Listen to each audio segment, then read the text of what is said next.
Bonjour à tous et content d'être avec vous aujourd'hui. Je voudrais vous parler ce matin d'un sujet qui est très à la mode, mais à mon avis pas toujours présenté de la bonne façon et dans la bonne direction. C'est celui des écrans, des enfants et des adolescents. Qu'on me comprenne bien d'emblée, je soutiens pleinement l'idée qu'il faut exclure pour les jeunes enfants de moins de 3 ans les écrans et après limiter leur utilisation sur des durées qui sont fonction de l'âge et des performances des enfants. Mais que cela devienne un sujet national, méritant une loi, comme l'a proposé au cours d'une conférence de presse le président de la République, ou que cela explique les écrans, tous les maux de la société et les difficultés, notamment les phénomènes de délinquance précoce, cela me paraît hors de propos. En fait, je vais essayer de vous parler essentiellement de ce que ne permet pas l'usage intensif des écrans aux enfants. Je vois régulièrement en consultation des enfants qui ont arrêté toute activité sportive significative.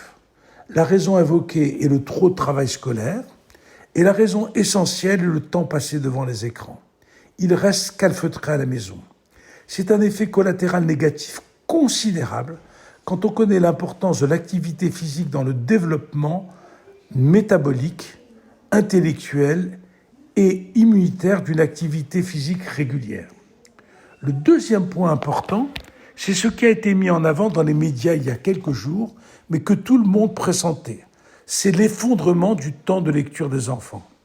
Or, là encore, la lecture joue un rôle fondamental dans le développement intellectuel des enfants et chacun d'entre nous devrait lire plus qu'il ne le fait actuellement. Ce constat fait quelles en sont les solutions.